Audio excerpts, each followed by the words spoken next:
At 10:30 in the morning on January 2nd, 1963, pilot Charlie Ostick watched his worst nightmare unfold at 1,500 feet above the Mekong Delta. 10 banana-shaped CH-21 Shawnee helicopters and 5 sleek UH-1B Huey gunships descended toward Ap Bac hamlet, a routine insertion of ARVN troops, or so they thought. Lieutenant Colonel John Paul Vann, directing the battle from a spotter plane above, had intelligence reporting only 120 Vietcong guarding a radio transmitter. The reality, waiting 35 miles southwest of Saigon, would shatter American assumptions about helicopter warfare. All hell broke loose, Ostick later recalled. Within 5 catastrophic minutes, 5 helicopters lay destroyed or crippled on the ground. 14 of 15 aircraft sustained hits, a staggering 93% casualty rate. 3 American advisors died, trying to rally ARVN troops, who refused to advance. The Vietcong, numbering not 120 but over 320 well-trained regulars, had prepared for this moment with months of training. They practiced deflection shooting using cardboard helicopter models put on strings. They distributed pamphlets calculating lead angles. They dug foxholes deep enough to stand in, positioning themselves behind tree lines with clear fields of fire. And critically, they decoded ARVN radio communications and received warning from an undercover agent. The Vietnamese had learned to fight back, and they were just getting started. This moment marked the true beginning of the helicopter war in Vietnam, one that would cost 5,086 American helicopters and 6,175 crew and passenger lives over 13 years. More importantly, it began an extraordinary learning curve for Vietnamese forces, who evolved from firing homemade shotguns and arrows at helicopters to creating sophisticated multi-layered air defenses that would devastate American operations by 1971. On December 11th, 1961, the USS Core docked in Saigon, carrying 33 Piasecki H-21C Shawnee helicopters and 400 air and ground crewmen, the 8th and 57th Transportation Company's light helicopter. President Kennedy had expanded the advisory mission from 1,000 to 16,000 personnel, betting that American technology could reverse Vietcong gains. 12 days later, on December 23rd, the first combat assault, Operation Chopper, lifted over 1,000 ARVN paratroopers 10 miles west of Saigon. The VC were surprised, defeated, and a captured underground radio transmitter validated the concept. For a brief moment, it worked brilliantly. Time magazine later noted the stark contrast. In the early days, they tried to shoot them down with homemade shotguns and Asian French rifles. One helicopter even returned to base with an arrow stuck in its fuselage. But the Vietnamese were quick learners. On February 4th, 1962, just 2 months after arrival, the first American helicopter was shot down near Hon Mai in the Mekong Delta, a H-21C from a 15 helicopter formation. The honeymoon period had ended. The buildup accelerated rapidly. In April 1962, Marine Medium Helicopter Squadron 362 HMM 362 arrived under Lieutenant Colonel Archie J. Clapp, flying Sikorsky HUS-1 helicopters from Soc Trang Base in Operation Shoofly. In September 1962, the Utility Tactical Transport Helicopter Company, UTT, introduced the first armed helicopters. 15 UH-1A Hueys with locally fabricated weapon systems mounting 2.30 caliber machine guns and 16 2.75-inch rockets. By November, they received 11 factory-armed UH-1B helicopters with 4 M60 machine guns and 8 2.75-inch rocket clusters. These armed frogs or hogs with rockets provided escort for transport, slicks, absence of weapon pods, establishing the combined arms helicopter doctrine that would define the war. 2 gunships flanked transport formations, swooping down first to prep landing zones with rockets and machine gun fire before transports landed troops through smoke screens while door gunners provided suppressive fire. The pivotal moment came in summer 1965 when President Lyndon Johnson announced on July 28th, "I have today ordered to Vietnam the Airmobile Division, the 1st Cavalry Division." Airmobile, officially activated July 1st, 1965, from the experimental 11th Air Assault Division represented a revolutionary concept, an entire division built around helicopter mobility. Major General Harry William Osborne Kennard commanded this unprecedented force. It consisted of 15,787 personnel, 1,600 vehicles, 470 aircraft, including 435 helicopters, the 227th, 228th, and 229th Aviation Battalions, and 4 helicopter types: Bell OH, 13S Sioux Scouts, Bell UH-1D transports, Bell UH-1B gunships, and Boeing Vertol CH-47 Chinook heavy lift. Between September 11th and 20th, 1965, the division deployed to An Ke, Camp Ratcliffe, in the Central Highlands. Within 2 months, they would face their baptism of fire, and the Vietnamese would receive their education in the true meaning of American air mobility. By 1963, the Vietcong had systematically developed counter-helicopter tactics. A Brigadier General John Norton study found they were introducing heavier 12.7mm DSH-K machine guns, planning to employ 37mm cannon, and positioning anti-aircraft weapons to control desirable landing zones, forcing ARVN to use LZs preferred by the VC. More ominously, they were mustering larger forces, moving toward division-sized units. Hanoi recognized that American helicopter intervention was reversing VC gains. VC recruitment declined. Local populace became less willing to provide supplies and intelligence. This forced North Vietnam to commit regular NVA forces to offset the helicopter advantage, a strategic escalation that would define the conflict. At 10:48 in the morning on November 14, 1965, Lieutenant Colonel Harold G. Hallmore's helicopter touched down at LZ X-Ray in the Ia Drang Valley near the Cambodian border. The 1st Battalion, 7th Cavalry Regiment, would spend the next 3 days in what Moore called as fierce and bloody a battle as any ever fought by American soldiers. Moore had made a promise before deployment. I can't promise you that I will bring you all home alive. But this I swear, before you and before Almighty God, that when we go into battle, I will be the first to set foot on the field, and I will be the last to step off, and I will leave no one behind. Dead or alive, we will all come home together. The statistics tell part of the story. Only 8 UH-1 Hueys could fit in LZ X-Ray at one time, a clearing approximately 100 meters across, the size of a misshapen football field. With a 30-minute round trip from Plainme Base 37 miles away, it took 5 hours to land Moore's entire 450-man battalion. Each helicopter carried 10 to 12 fully equipped soldiers, depending on altitude and heat.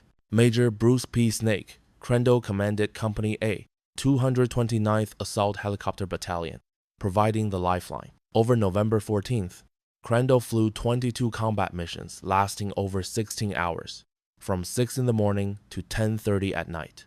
When dedicated medevac helicopters refused to enter the hot LZ under intense fire, Crandall and his wingman Captain Ed Too Tall Freeman volunteered. They made 14 additional flights after the medevac unit withdrew, delivering critical ammunition and water while evacuating over 70 wounded. Crandall went through 3 helicopters in one day due to battle damage. Both men would eventually receive the Medal of Honor, Crandall in 2007, Freeman in 2001. It was the longest day I ever experienced in any aircraft, Crandall recalled. The North Vietnamese People's Army of Vietnam, PAVN forces, were completely surprised by the helicopter assault. Lieutenant Colonel Nguyen Hu An, field commander of the 66th Regiment, watched in dismay as U.S. airstrikes and artillery blasted the 9th Battalion area and waves of U.S. helicopters swooped out of sight. The 66th Regiment commanders were away surveying terrain when the assault began. PAVN had expected a ground approach, not vertical envelopment, but An quickly adapted, creating the doctrine that would define Vietnamese anti-helicopter warfare. His orders: move inside the column, grab them by the belt, and thus avoid casualties from the artillery and air. Close with American forces at ranges of 20 to 50 yards, creating hand-to-hand combat conditions where American firepower superiority became a liability. Friendly fire risk prevented artillery and airstrikes. General Chu Huiman, commander of B3 Field Front, summarized the lesson. Here we showed you very high spirit, very high determination. This is the first time we try our tactics. Grab them by the belt buckle. The closer we come to you, the less your firepower is effective. After the Ia Drang battles, we are sure we will win the limited war. The casualties reflected the ferocity. U.S. forces at LZ X-ray, November 14th to 16th, suffered 79 killed in action and 121 wounded in action. U.S. forces at LZ Albany on November 17th suffered 155 killed or missing and 124 wounded, over 50% casualty rate in a single day. PAVN forces, according to U.S. claims, suffered 634 confirmed dead, counted at LZ X-ray, 1,215, estimated killed by artillery and airstrikes, with a total claimed of 3,561 PAVN killed in the campaign. Helicopter losses included 4 shot down and 55 damaged by enemy fire. Despite heavy casualties, the PAVN concluded they could fight the American enemy to a stalemate with a combination of overwhelming force and the application of that hugging tactic. General Vo Nguyen Giap, the legendary architect of Dien Bien Phu, later wrote, "We thought that the Americans must have a strategy. We had a strategy of people's war. You had tactics, and it takes very decisive tactics to win a strategic victory. If we could defeat your tactics, your helicopters, then we could defeat your strategy. Our goal was to win the war." Huang Fong of the Vietnamese Military History Institute captured the Vietnamese confusion about helicopter mobility. You jumped all over, like a frog, even into the rear area of our troops. You created disorder among our troops. Within weeks, Fong authored a pamphlet titled How to Fight the Americans that was disseminated throughout NVA and VC forces, detailing counter-helicopter tactics. Vietnamese anti-aircraft capabilities evolved systematically through Soviet and Chinese supply. The 12.7mm D-K heavy machine gun had a caliber of 12.7 by 108mm, a rate of fire of 600 rounds per minute, an effective range of 2,400 meters or 1.5 miles, penetration of 20mm of armor at 500 meters, and a weight of 346 pounds with a 2-wheel trolley. It featured 2 spiderweb ring sights for anti-aircraft use and was deployed from Dien Bien Phu in 1954 through 1975. The D-K proved easily smuggled, effective against the Hueys and slow aircraft, becoming ubiquitous throughout the war. The 14.5mm KPV heavy machine gun ZPU-4 configuration featured 4 guns producing 2,400 rounds per minute combined, an effective range of 1,000 meters against helicopters below 1,500 feet, ammunition in 150-round drums, with 2,000 acquired between 1958 and 1968. The carriage was less than 6 feet wide and easily disassembled. This was assessed as the weapon that helicopter pilots and forward air observers feared most. The ZPU-4's devastating effectiveness came from being rarely spotted before engagement. Pilots simply found themselves in a wall of fire. The 23mm ZU-23-2 anti-aircraft gun featured twin 23mm cannons on a twin-wheel carriage, sustained rate of 200 rounds per minute per barrel, maximum altitude of 16,000 feet, with typical engagement at 1,500 feet, deployed from 1965, and most frequently encountered with 37mm guns. It was probably responsible for shooting down hundreds of aircraft, with 83% of USAF losses coming from ground fire. The 37mm M1939, also known as 61K anti-aircraft gun, featured a short burst of 180 rounds per minute and sustained rate of 80 rounds per minute, effective anti-aircraft range of 3,000 meters, with typical engagement at 1,500 meters, shell weight of 1.5 pounds loaded in 5-round clips. Over 2,000 were deployed from the Soviet Union and 300 to 500 from China. During Lamson 719, most helicopters were shot down by Soviet-built 37mm guns. The 57mm 60 anti-aircraft gun featured shells of 6 pounds with proximity fuse, maximum rate of 120 rounds per minute, and sustained rate of 70 rounds per minute, maximum altitude of 28,000 feet. Over 1,000 were deployed from the Soviet Union and China. Fire control included 6 gun batteries with flap wheel or fire can radar. It was described as a deadly close-in point defense system with a hit rate of 1 per 8,500 rounds individually, but 1 to 4 batteries firing 420 to 720 rounds per minute combined created walls of exploding steel.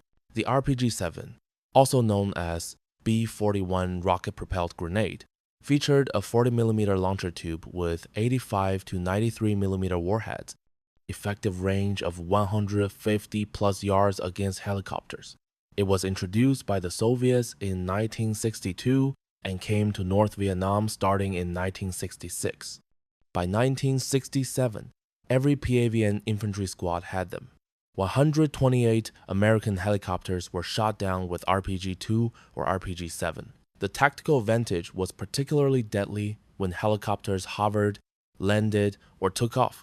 By 1972, late war innovations included SA-7 Grail missiles used for the first time during the Eastern Offensive, ZSU-23-4 radar-guided self-propelled systems delivered in late 1971, and described as creating conditions where helicopter pilots developed great respect, and ZSU-57-2 tracked mobile radar-directed AAA guns described as a highly lethal threat to helicopters. The 77-day siege of Kesan, from January 21st to April 8, 1968, became President Lyndon Johnson's obsession.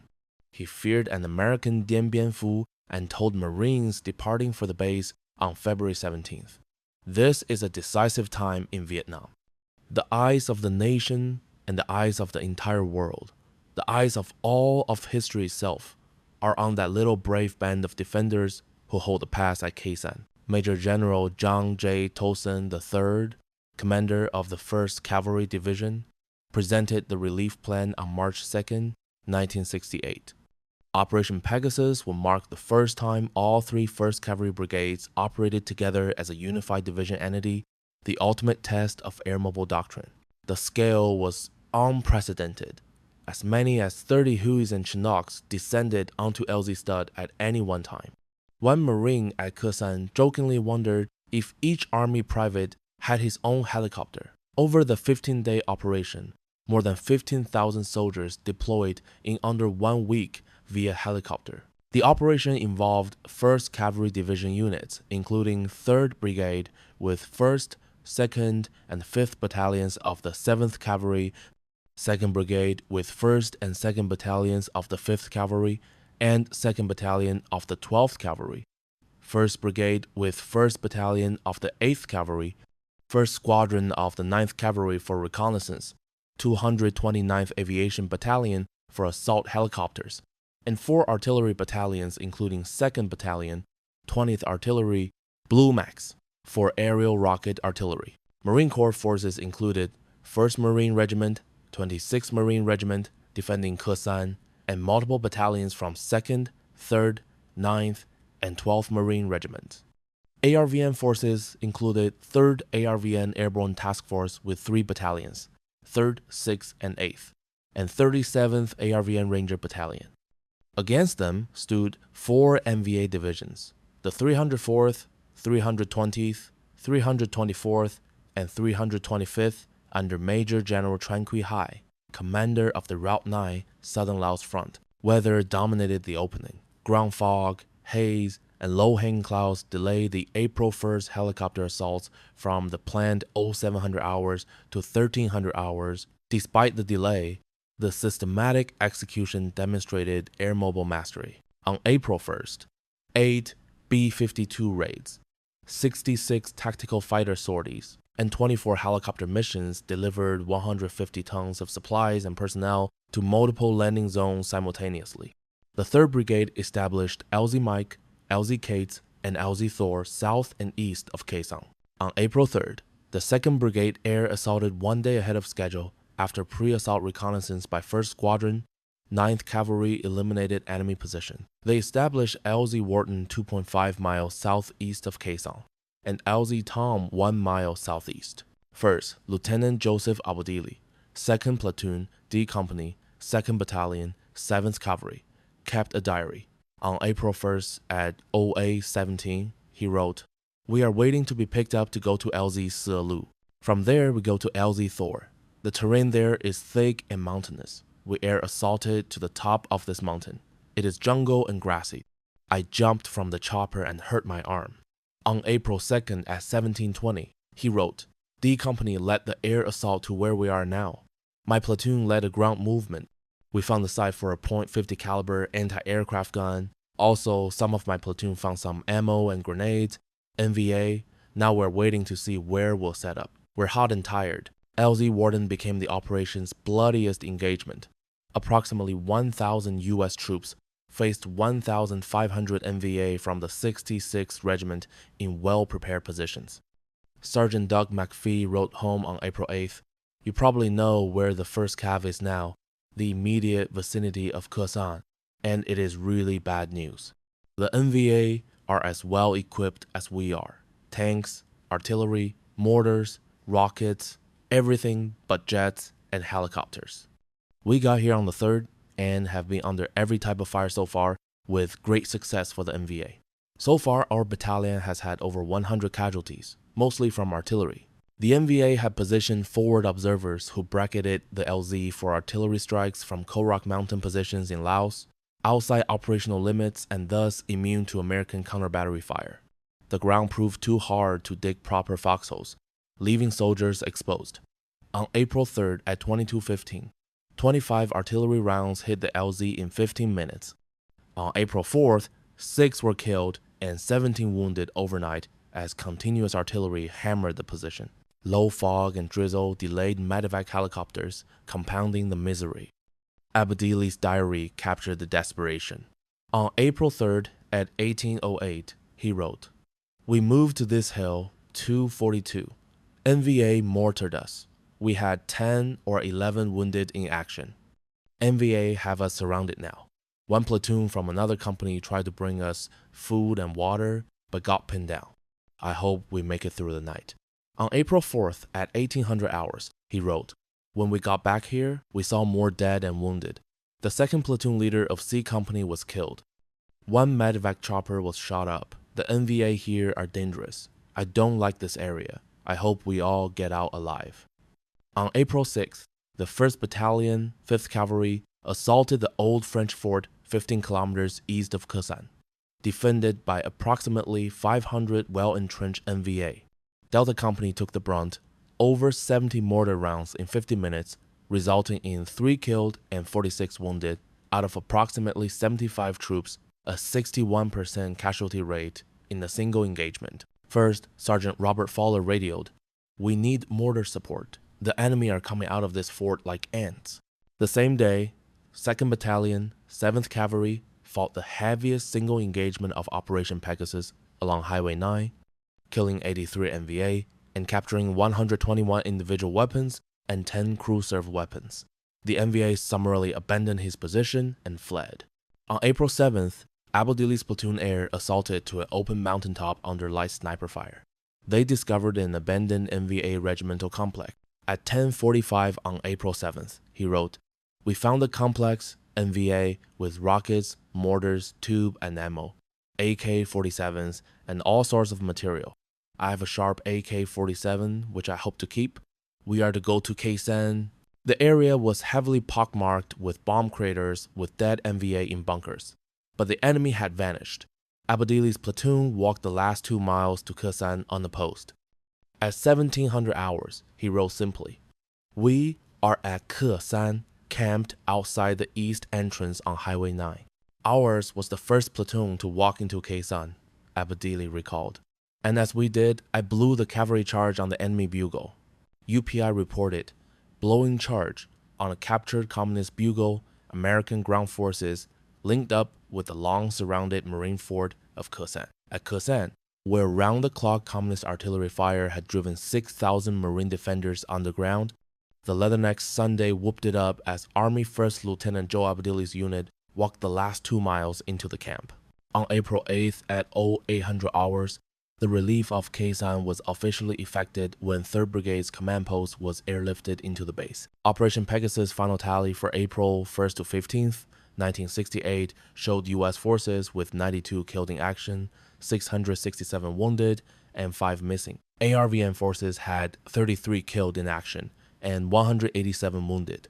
MVA/PAVN forces suffered 1,304 confirmed killed, 24 captured, and over 1,000 additional estimated killed. Helicopter operations deployed over 15,000 soldiers in under 1 week, with thousands of sorties flown and no aircraft lost to anti-aircraft fire during initial assaults. A testament to preparation. The overall Khe Sanh battle from November 1st, 1967 to April 14th, 1968 saw 35 helicopters destroyed and 123 damaged, 730 Americans killed, and 2,642 wounded, and 229 ARVN killed with 436 wounded. The engineering achievement included 14 kilometers of Route 9 rebuilt, 9 key bridges replaced, and 17 bypasses constructed.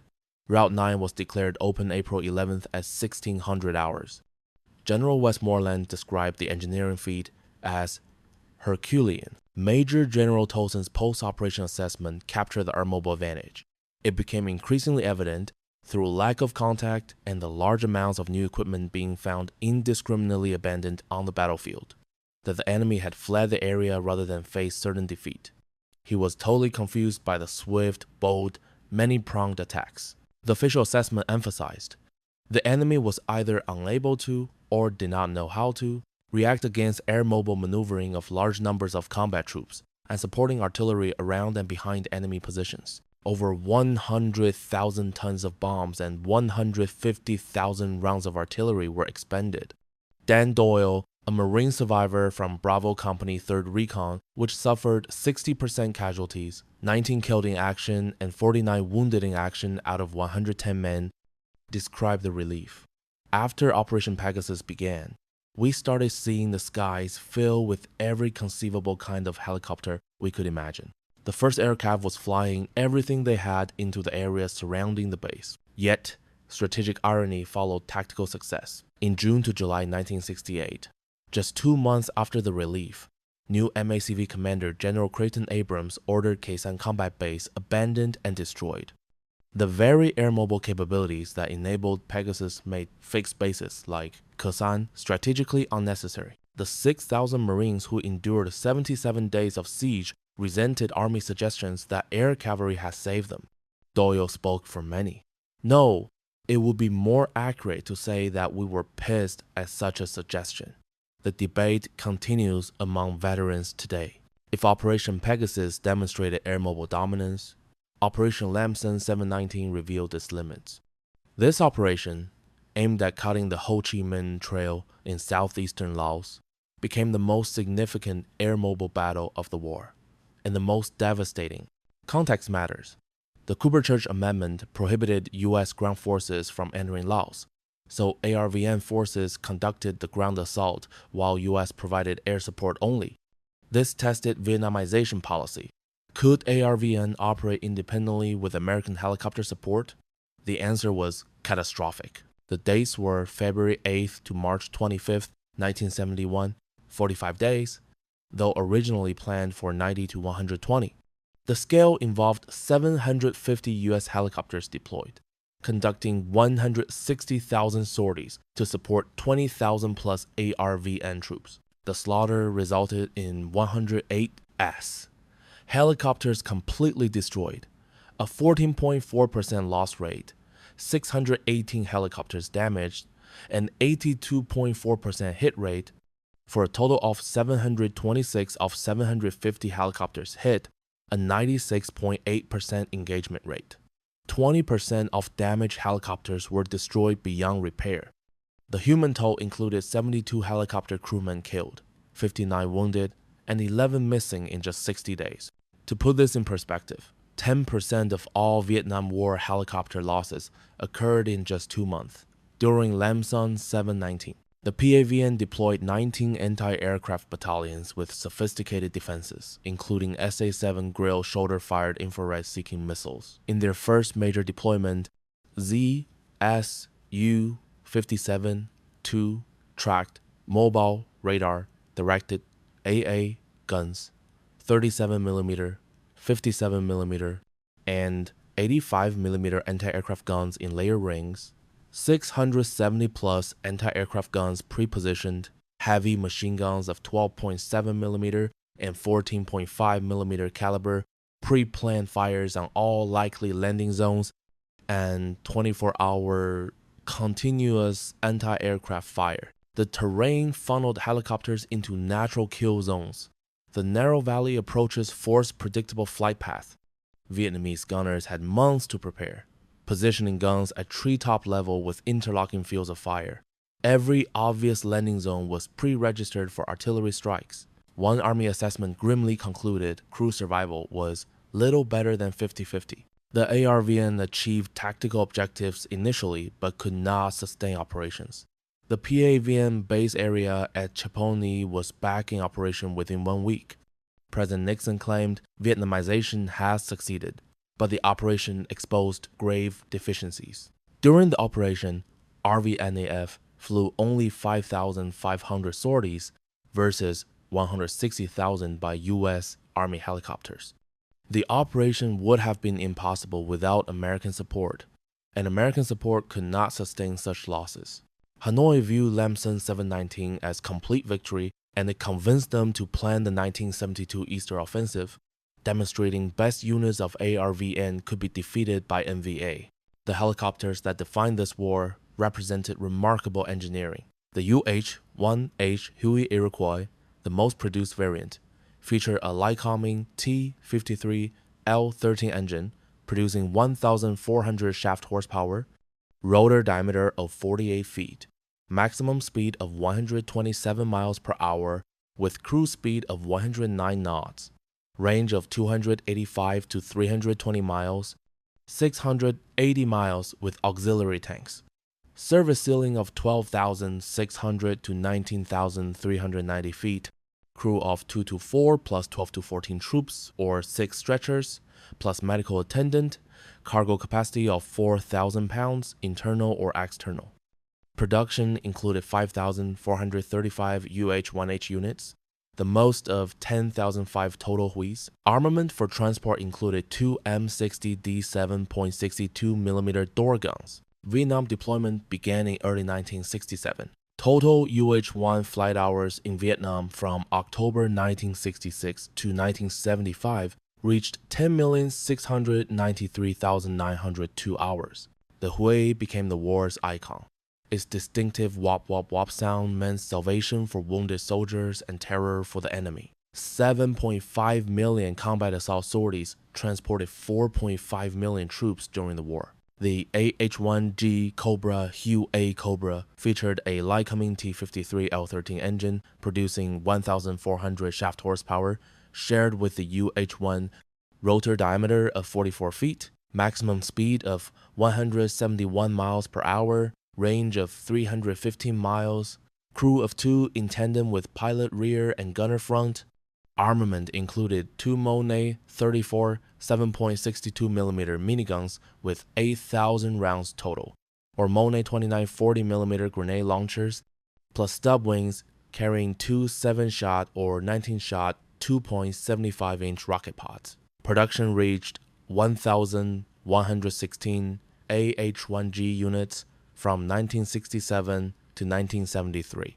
Vietnam arrival occurred in June 1967 with the first 6 units to Bien Hoa. Combat introduction came in August 1967.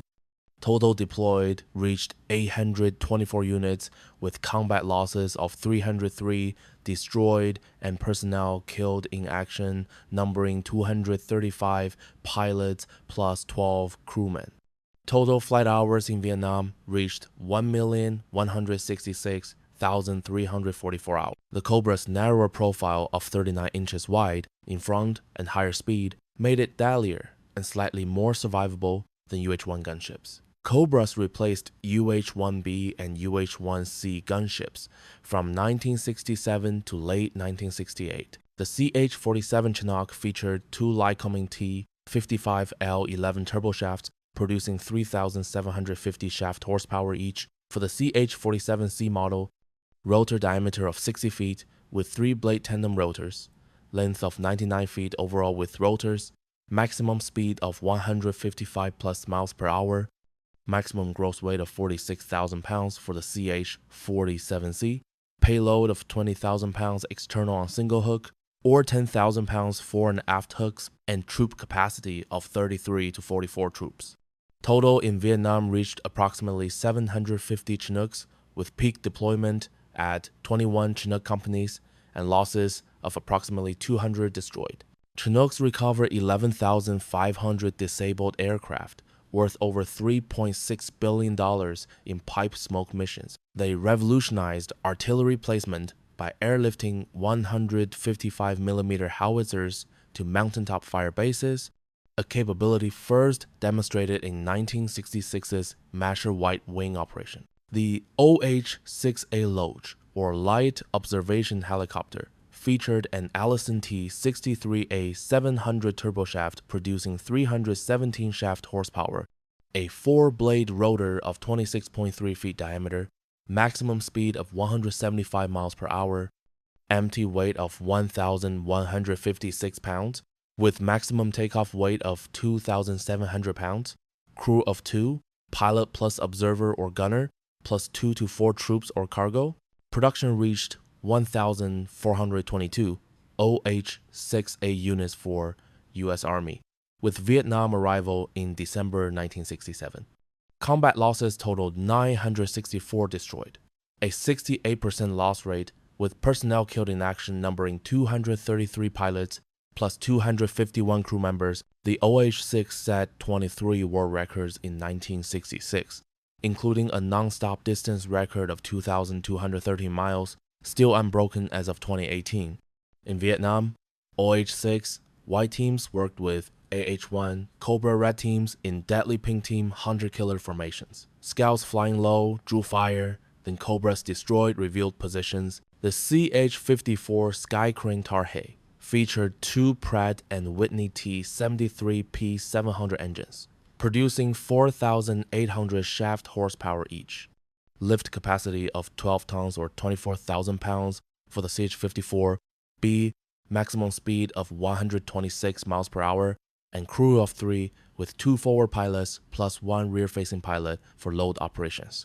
Production totaled 105 units with 54 CH-54A and 37 CH-54B variants. The Sky Crane retrieved 380 downed aircraft in Vietnam and could carry 45 troops in the detachable people pod. Losses included 9 CH-54A destroyed from 42 that served. The Sky Crane also dropped 10,000-pound bombs in the combat trap program for clearing landing zones, using helicopters to deliver ordnance larger than most tactical aircraft could carry. Total war statistics from 1961 to 1975 showed helicopters with total served of approximately 12,000 for all services and total destroyed of 5,086 to 5,607, approximately 42 to 47% loss rate. UH-1 series suffered 3,305, destroyed from 7,013 that served. Combined Huey and Cobra flight hours reached 11,860,246 hours, the highest combat flight time of any aircraft in warfare history.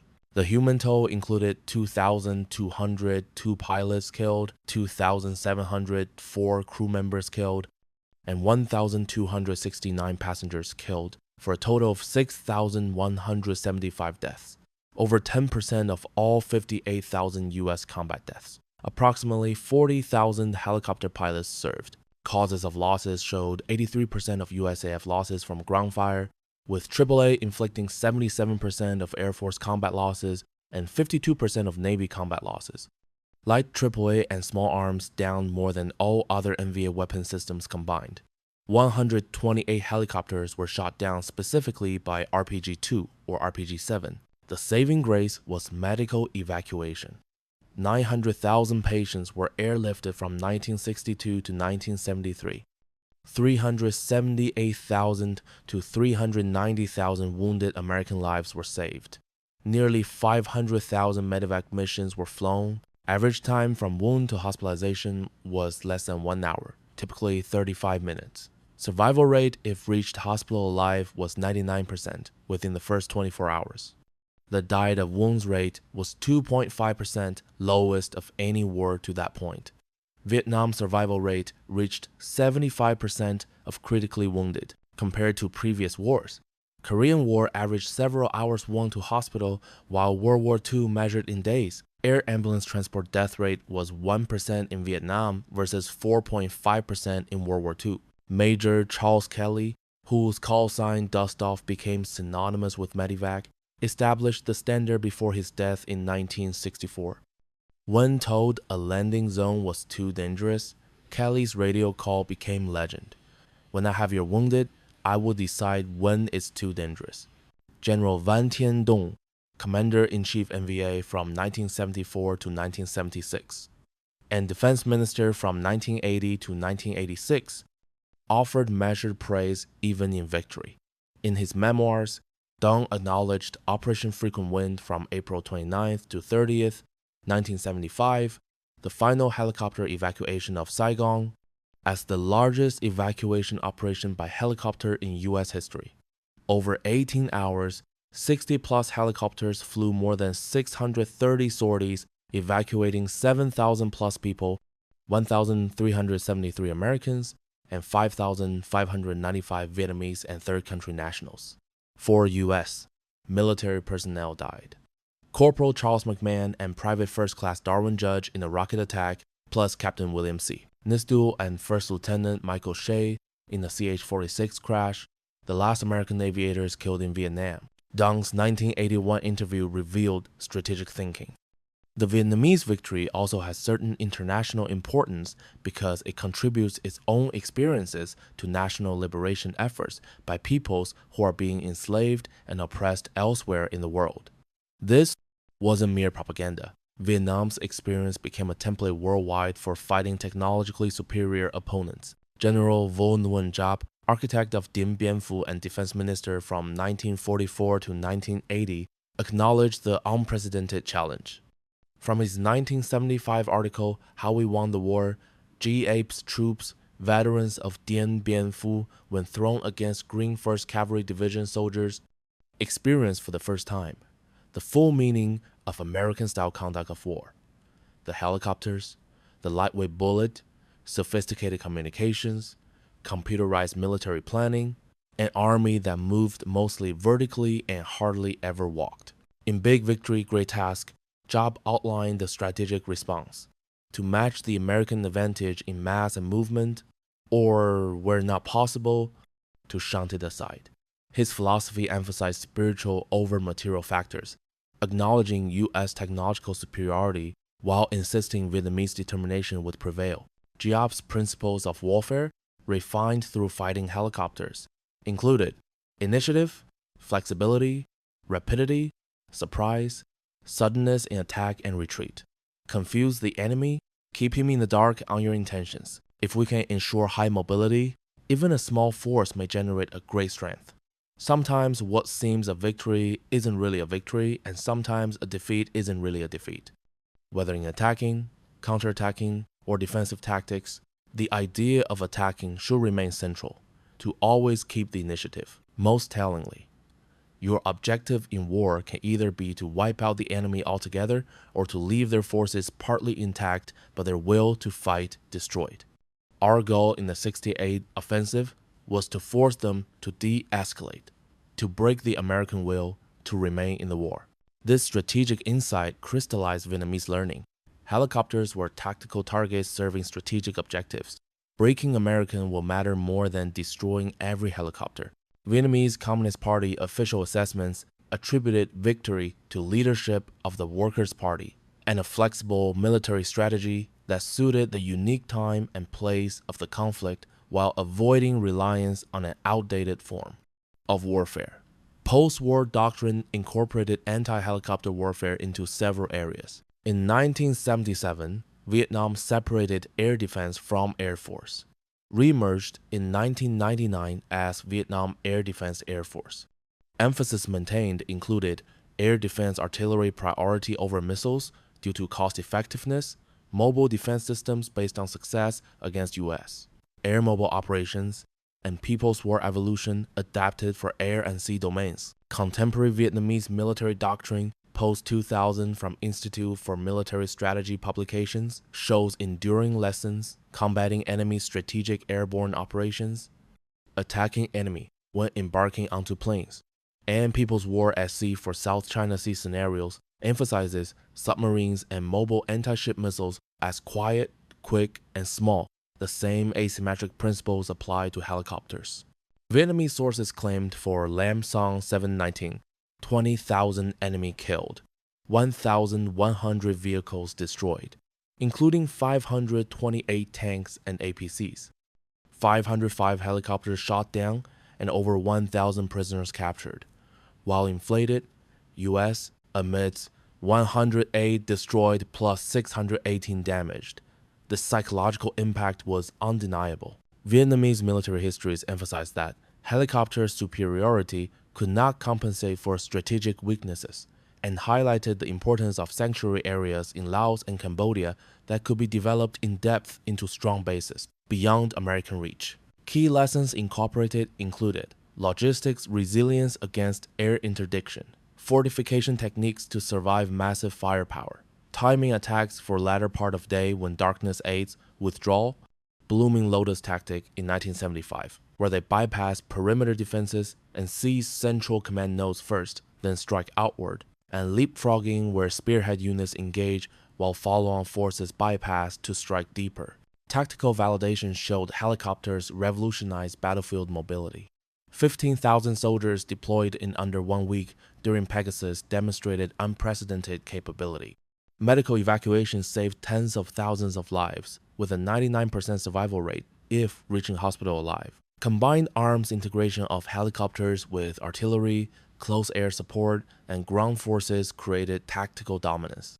Airmobile forces could bypass terrain obstacles, concentrate rapidly, and maintain supply without ground lines of communication. Strategic limitations became apparent. Superior technology cannot compensate for strategic deficiencies. Kill ratios of 10-to-1 or higher meant nothing against an enemy willing to accept such losses. Air mobility is a tactic, not a strategy. Westmoreland's comment that helicopters were the most innovative tactical development to emerge from the Vietnam War ignored that tactical innovation couldn't substitute for winning strategy. The dependency trap showed ARVN became overly dependent on helicopter support that couldn't be sustained. Training pipeline required Vietnamese pilots to first learn English, adding 2+ years to qualification time. Attrition warfare failure meant body count metrics failed to address enemies' protracted war strategy. Doctrine changes post-Vietnam included greater emphasis on suppression of enemy air defenses, SEAD, before helicopter operations, development of more heavily armored helicopters like Apache and Black Hawk, installation of countermeasures including flare dispensers, infrared jammers, and radar warning receivers, realistic training against AAA and missile threats, and better coordination between helicopter units and fixed-wing air support. The Gulf War in 1991 vindicated these lessons. The 101st Airborne Division 300-mile air assault, longest in history, succeeded because of proper SEAD, sophisticated countermeasures, and the overwhelming air superiority established before helicopters entered the battle space. Vietnamese innovation against helicopters demonstrated systematic adaptation through tactical innovations. Pre-registered fire zones on likely LZs, Lam Son 719 showcased this perfectly. Withholding fire until helicopters committed to landing maximized vulnerability. Massed volume fire from multiple positions. 6-gun batteries firing 420 to 720 rounds per minute combined. Mobile AAA accompanying ground forces included ZSU-23, 4, and ZSU-57-2 track systems. Man-portable missiles, SA-7, for individual soldiers democratized anti-air capability. Hugging tactics to negate U.S. firepower advantage meant close combat at belt-buckle range. Strategic conclusions included inexpensive AAA could neutralize expensive helicopters, an asymmetric advantage. Continuous learning through after-action analysis was critical. Criticism and self-criticism sessions, institutionalized lessons. Protracted war strategy proved effective against impatient opponent through willingness to accept 10-to-1 casualty ratios. Sanctuary was essential with cross-border bases in Laos and Cambodia, crucial for recovery and resupply. Breaking enemy will matters more than tactical victories. Colonel Haihong's words at Ap Bac capture the mentality: do not let your men leave their fighting positions. If they abandon their foxholes, if we leave our positions, we will lose. Retreat across open paddy meant certain death. They chose to throw everything possible at enemy and won. Vietnam's helicopter war influenced military doctrine worldwide. United States experienced post-Vietnam stigma briefly. Then airland battle doctrine in the 1980s incorporated lessons. Gulf War validated air mobility with proper application. Afghanistan and Iraq continued legacy with UH-60 Black Hawk and modernized Chinooks. Soviet Union and Russia closely studied Vietnam, then deployed Mi-24 Hind attack helicopters and Mi-8 transports in Afghanistan from 1979 to 1989. They learned from U.S. mistakes regarding shoulder-fire missiles, developing more heavily armored helicopters, Afghan Mujahideen with U.S., supplied Stinger missiles, inflicted similar losses, forcing Soviet withdrawal. United Kingdom's Falklands War in 1982 employed air mobility tactics directly influenced by Vietnam. Chinook and Puma helicopters were critical to operations across 8,000 miles of ocean. France, Israel, and others integrated air mobility into doctrine, emphasizing rapid reaction forces with helicopter support. Was Khe-Sanh worth it? President Johnson's fear of American Dien Bien Phu drove massive resource commitment to defend a base abandoned 2 months later. General Abrams determined it strategically unnecessary given airmobile capabilities. The very capabilities that enabled Pegasus made Khe-Sanh irrelevant. Did helicopters prolong the war? Critics argue helicopters' superiority gave false sense of progress, encouraging continued escalation. Counter-argument: without helicopters, U.S. casualties would have been catastrophic earlier, potentially forcing withdrawal sooner. Could Vietnamization have succeeded with more time? Evidence suggests training pipeline too slow, English language requirement adding years, technological dependence too great, Lamson 719 requiring 160,000 U.S. sorties versus 5,500 ARVN sorties, an ARVN command structure fundamentally flawed with corps commanders controlling aviation assets, undermining centralized doctrine. Loss statistics remain disputed. Lamson 719 exemplifies ongoing controversy. PAVN claimed 505 helicopters shot down while U.S. amidst 108 destroyed plus 618 damaged, 20% beyond repair. Vietnamese counts likely included multiple hits on same aircraft, while U.S. counts distinguish destroyed from damaged. Truth lies somewhere between.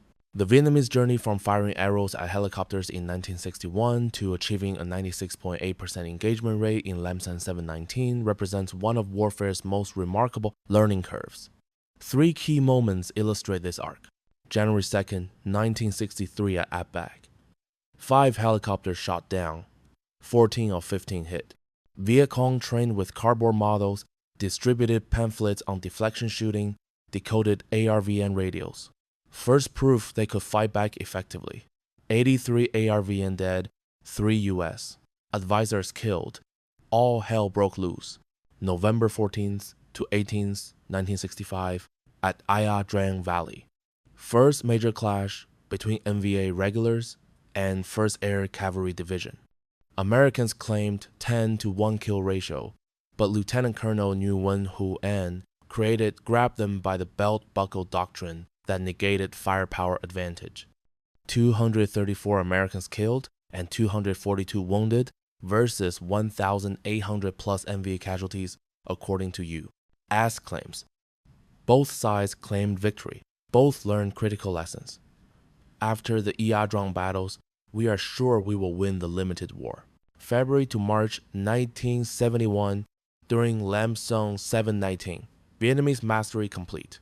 726 of 750 helicopters hit, 96.8%, 108 destroyed, 72 crewmen killed in 60 days. 19 AA battalions with sophisticated radar-guided systems, SA-7 missiles, pre-planned fires on all LZs, 24-hour continuous operations, 10% of all war's helicopter losses in just 2 months. Army assessment, crew survival little better than 50-50. Between these points lies Operation Pegasus in April 1968, the high point of Airmobile dominance. 15,000 soldiers deployed in under 1 week. 1,304 NVA killed. Khe Sanh relieved in 15 days with no aircraft lost to anti-aircraft fire during initial assaults. General Tosin. The enemy was totally confused by the swift, bold, many-pronged attacks. Yet 2 months later, Khe Sanh was abandoned, rendered strategically irrelevant by the very airmobile capabilities that enabled its relief. The statistics tell part of the story. 5,086 helicopters destroyed, 6,175 deaths, 10,693,902 UH-1 flight hours, 900,000 patients evacuated, 99% survival rate if reaching hospital alive. But numbers alone miss the human dimension. Lieutenant Colonel Hal Moore's promise to his men before Ia Drang captures what was at stake. I can't promise you that I will bring you all home alive. But this I swear, before you and before Almighty God, that when we go into battle, I will be the first to set foot on the field, and I will be the last to step off, and I will leave no one behind, dead or alive. We will all come home together. Major Bruce Crandall and Captain Ed Freeman proved those words by flying 35-plus missions under fire at Ia Drang when medevac units refused, saving 70-plus wounded. Both eventually received the Medal of Honor. First Lieutenant Joseph Abdili's diary from Operation Pegasus shows the daily reality. April 4th, 1800 hours. When we got back here, we saw more dead and wounded. The second platoon leader of C Company was killed. One medevac chopper was shot up. The NVA here are dangerous. I don't like this area. I hope we all get out alive. Sergeant Doug McPhee's letter home. The NVA are as well equipped as we are. Tanks, artillery, mortars, rockets, everything but jets and helicopters. General Von Windjob's assessment. If we could defeat your tactics, your helicopters, then we could defeat your strategy. Our goal was to win the war. The Vietnamese High Command finally understood American air mobility not through a single revelation, but through systematic learning written in blood over 13 years. They understood its unprecedented tactical mobility. They understood its logistical revolution. They understood its life-saving medevac capability. They understood its psychological impact. And crucially, they understood its limitations. Helicopters could transport 15,000 soldiers in a week, but couldn't hold territory. They could achieve 10 to 1 kill ratios, but couldn't break enemy will. They could relieve besieged bases, but couldn't make those bases strategically relevant. They could win every tactical engagement, but couldn't win the war. The Vietnamese understood that American helicopters represented a tactical revolution, but not a strategic solution. And that understanding, more than any number of downed aircraft, determined the war's outcome. As General Giap observed, sometimes what seems a victory isn't really a victory, and sometimes a defeat isn't really a defeat. Dan Doyle, Marine survivor of Khe Sanh siege with 60% unit casualties, summarized it best when asked about Operation Pegasus. The 6,000 Marines who had endured and fought with great courage and effectiveness against forces that were 3 times greater in number resented some comments that were made by Army leadership suggesting that the aircraft had saved us at that time. No, it would be more accurate to say that we were pissed at such a suggestion. Yet Doyle also wrote, after Operation Pegasus began, we started seeing the skies fill with every conceivable kind of helicopter we could imagine. The first aircraft was flying everything they had into the area surrounding the base. Both things can be true. The helicopters were magnificent. The Marines were unbreakable. The Airmobile tactics were revolutionary. The strategy was flawed. The Vietnamese learned to counter the tactics. The war was lost. On April 30th, 1975, Captain William C. Nystole and First Lieutenant Michael Shea died when their CH-46 crashed during Operation Frequent Wind, the last American aviators killed in Vietnam, flying the last helicopters out of a lost war. The distinctive wop wop wop that once meant American dominance now meant American departure. The Vietnamese High Command had indeed finally understood American air mobility, and in understanding it, they defeated it.